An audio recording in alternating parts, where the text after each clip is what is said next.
Hello வணக்கம். இது இன்றைக்கி மார்னிங் ஃப்ரைடே மார்னிங் எடுத்த விளாக் தான்.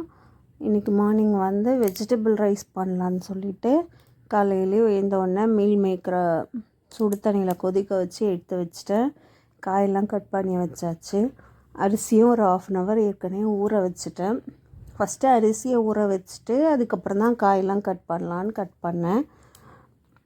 பட்டை லவங்கம் எல்லாம் போட்டு அந்த மசாலா ஐட்டம்லாம் எண்ணெய் ஊற்றி தாளிச்சிட்டு கூட வெங்காயம் போட்டு வதக்கிட்டு இஞ்சி பூண்டு ஏற்கனவே அரைச்சி வச்சுட்டேன்.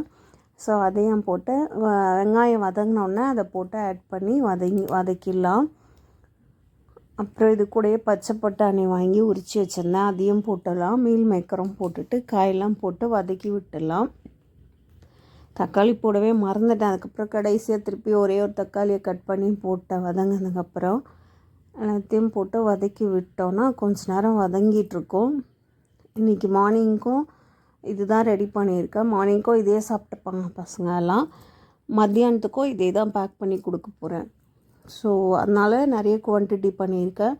மசாலாலாம் போட்டாச்சு. கரம் மசாலா, பிரியாணி மசாலா, மஞ்சத்தூள், சால்ட்டை போட்டு நல்லா கலரி திருப்பி கொஞ்சோண்டு தயிர் விட்டு எண்ணெய் கொஞ்சம் கம்மியாக இருக்க மாதிரி இருந்தது. சரின்னு எண்ணெய் கொஞ்சம் ஆட் பண்ணியிருக்கேன். அப்புறம் ஊற வச்சுருந்தா அரிசி எடுத்து போட்டுட்டு சும்மா லைட்டாக ஒரு தடவை கலரிட்டு அப்புறம் தான் தண்ணி ஊற்றி கொதிக்க வைப்பேன். எப்பயுமே தண்ணி வந்து இவ்வளோ அரிசிக்கு இவ்வளோ தண்ணி அப்படின்னு அளக்க மாட்டேன். அரிசி ஃபுல்லாக அரிசி காயெல்லாம் ஃபுல்லாகிற அளவுக்கு தண்ணி ஊற்றி விட்ருவேன்.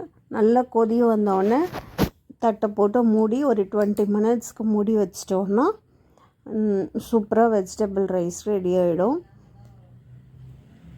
இதுக்கு கொஞ்சம் சால்ட்டும் டேஸ்ட் பண்ணிட்டு வேணும்னா தண்ணி ஊற்றும் போதே ஆட் பண்ணிக்கலாம். இன்றைக்கி வெஜிடபிள் ரைஸ் தான் பேக் பண்ணியிருந்தேன். கூட வெங்காயம் ஆனியன் ரைத்தாவும் ரெடி பண்ணி வச்சுருந்தேன். வேர்க்கடலை ஆப்பிள் தான் இன்றைக்கி ஸ்நாக்ஸ்க்கு எடுத்து வச்சுருந்தேன். என் பொண்ணு வந்து எப்பவுமே முக்கால்வாசி பழையதாக சாப்பிடுவாள். ஸோ அதனால் அவளுக்கு மட்டும் மார்னிங் பிரேக்ஃபாஸ்ட்டுக்கு பழையது. நெக்ஸ்ட் வீடியோவில் பார்க்கலாம். பாய்.